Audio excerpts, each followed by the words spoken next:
Welcome to my YouTube channel mathematics real guru. आज हम कर रहे हैं क्लास 10th में चैप्टर 7 की एक्सरसाइज 7.2 का छठा क्वेश्चन।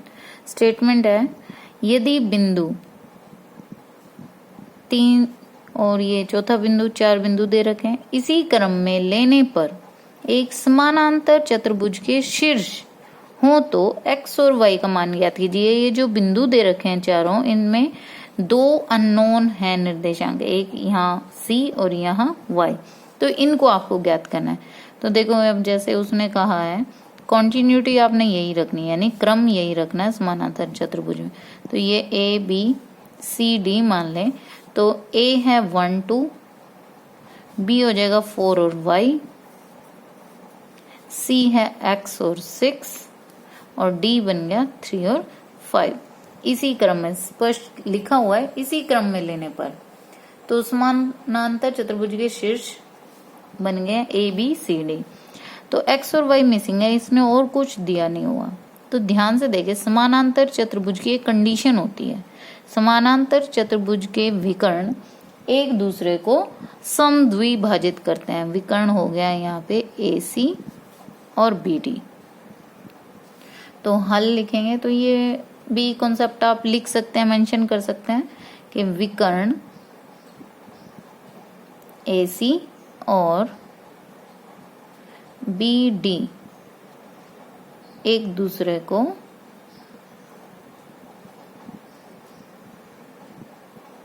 परस्पर समद्विभाजित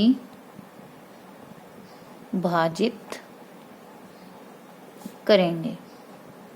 ऐसा इसलिए है क्योंकि ABCD एक समांतर चतुर्भुज दिया है। ठीक है, ये सारी चीज आपको दी है, तो इसलिए इसके विकर्ण समद्विभाजित करेंगे। यानी कि ये जो बिंदु है, इसे मैं P कह लूं, ये P बिंदु AC का भी मध्य बिंदु होगा, समद्विभाजित समान दो भागों में, यानी P बिंदु AC को भी दो बराबर भागों में बांट रहा है और BD को भी दो बराबर भागों में बांट रहा है। यानी P मध्य बिंदु है AC का भी और BD का भी। तो कॉन्सेप्ट निकल के आ रहा है, AC का मध्य बिंदु वही है जो BD का मध्य बिंदु है। ठीक है, समद्विभाजित का मतलब है। अब मध्य बिंदु, तो इसके लिए मध्य बिंदु का सूत्र चाहिए। बहुत ही आसान है मध्य बिंदु का सूत्र, मध्य बिंदु सूत्र। कोई भी दो बिंदु हैं उनको मिला दिया। ठीक है, ये मान लिया x1 y1 है और ये है x2 y2। तो इसके बीच का मध्य बिंदु आप कैसे ज्ञात करेंगे? ये बिंदु के निर्देशांक कैसे ज्ञात करेंगे? दोनों के x कोऑर्डिनेट जोड़ दो बटे में 2 और दोनों के y कोऑर्डिनेट्स को भी जोड़ दें और बटे में 2। यानी कि आगे वाले में आगे वाले को जोड़ के बटे में 2 कर देना और पीछे वाले में पीछे वाले कोऑर्डिनेट को जोड़ के बटे में 2 कर दें, तो हमें ये बीच वाला जो मध्य बिंदु है ये प्राप्त होता है। ठीक है, तो इसी सूत्र का प्रयोग हमें यहाँ दोनों साइड करना है। AC का मध्य बिंदु, तो आपके पास दो बिंदु है A और C। A के निर्देशांक आपको पता है, C के भी पता है, तो मध्य बिंदु कैसे बनेगा? आगे वाले में आगे वाला जोड़ेंगे, यानी 1 + x बटे 2। ठीक है, अब पीछे वाले में पीछे वाले ने 2 में 6 जोड़ देंगे बटे 2।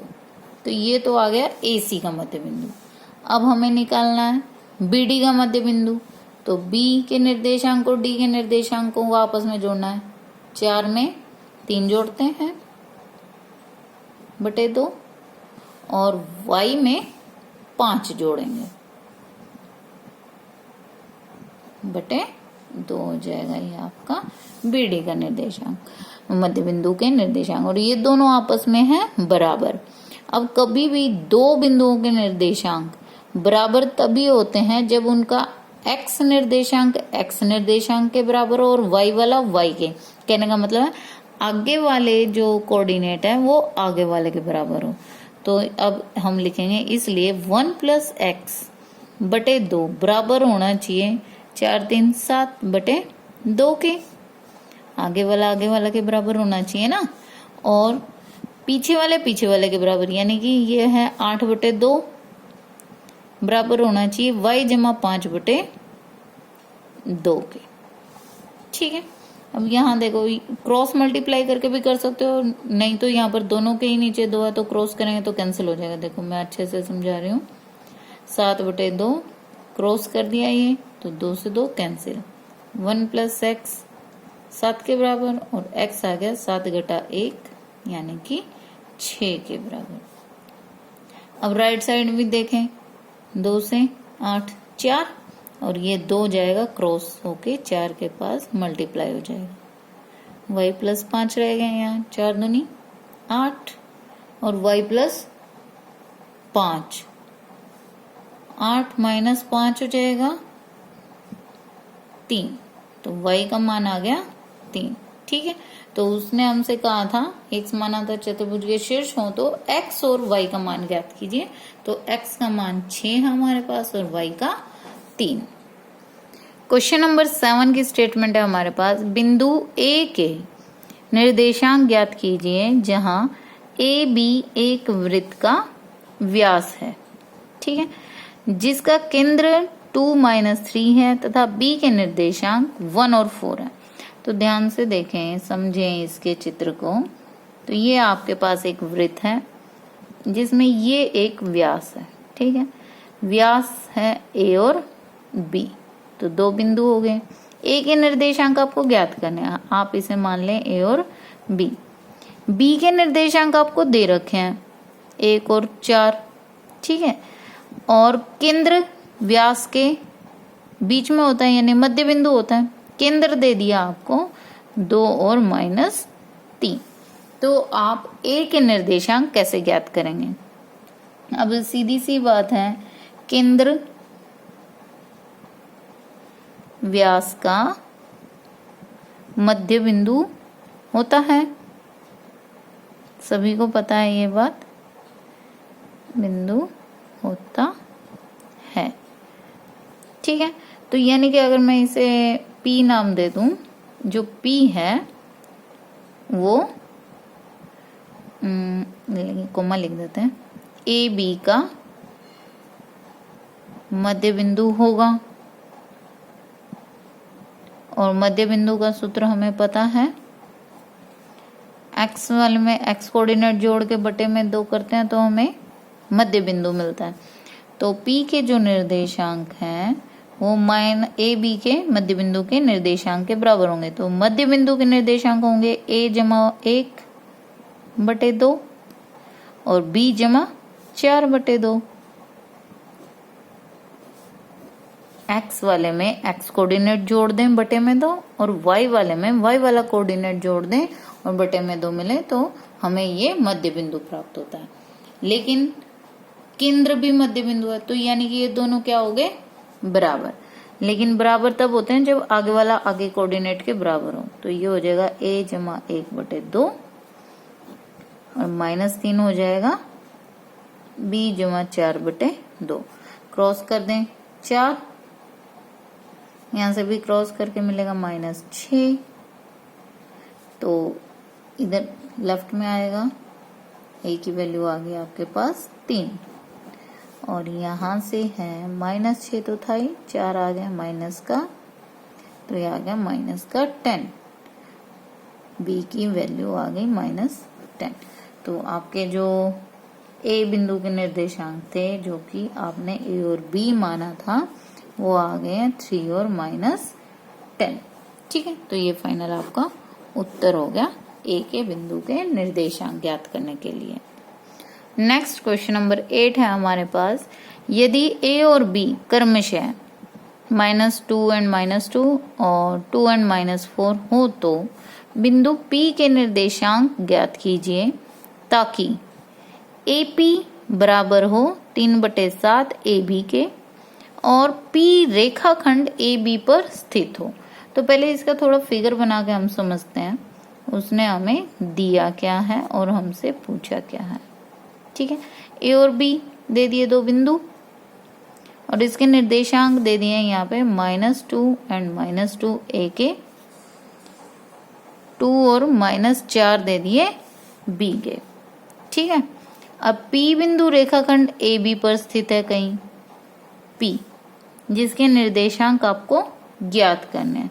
तो हम A और B मान लेते हैं। ठीक है, अब जो दिया है, अनुपात भी नहीं दिया आपको, निर्देशांक भी नहीं दिए, सिर्फ एक चीज दी है, ये क्या है, ये AP जो है वो 3/7 AB के बराबर है। तो ध्यान से देखिए, इसे लिखें, हल यहां से ही शुरू हो गया आपका। AP जो दिया वो 3/7 AB के बराबर दिया है। क्रॉस कर दें इसे, तो 7 AP जो है वो 3 AB के बराबर हो जाएगा। लेकिन ध्यान से देखें, AB जो है वो कंप्लीट रेखाखंड है पूरा। AB के अगर टुकड़े करें तो हम कैसे कर सकते हैं, A से P तक और फिर P से B तक, यानी कि इस चीज को हम लिख सकते हैं A से P जमा में P से B।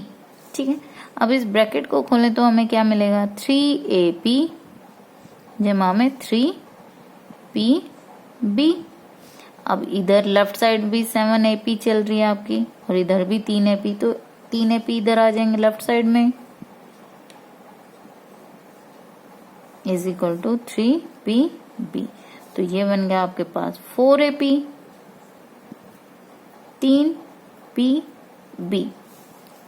तो ये देखो, इस चीज को हम यहाँ नीचे ले आते हैं, मल्टीप्लाई में है, डिवाइड में हो जाएगा, और इसको इधर देखो, इसको ऐसे लिखेंगे, AP बटे PB बराबर है 3/4।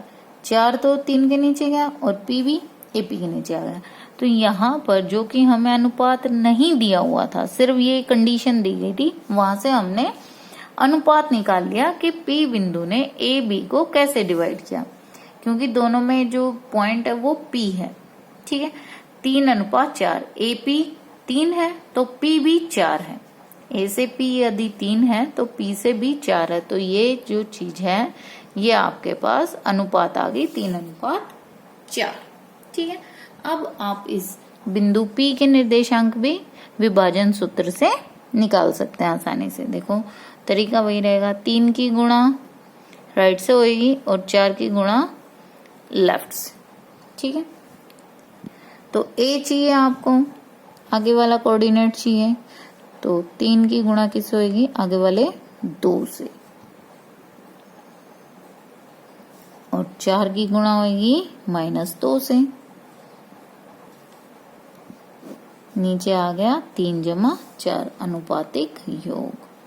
ये बना 6 घटा 8 बटे 7 -2/7। ठीक है, और इसी प्रकार से B का मान है, तो B यानी 3 की गुणा -4 से और 4 की गुणा होगी -2 से। अनुपातिक योग वही 3 जमा 4 रहेगा, 4 3 12 घटा के और -8 वो भी घटा के, क्योंकि जमा घटा घटा, 4 और 3 7, ये आ गया -12 और 8 20/7। तो यानी B के निर्देशांक भी आ गए, A के निर्देशांक भी आ गए। ठीक है, तो यानी P जो बिंदु था जिसके निर्देशांक हमने A और B माने थे, उनके मान निकाल दिए हमने, -2/7 और -20/7। तो इस प्रकार से ये सवाल का उत्तर बन जाता है आपका -2/7 और -20/7।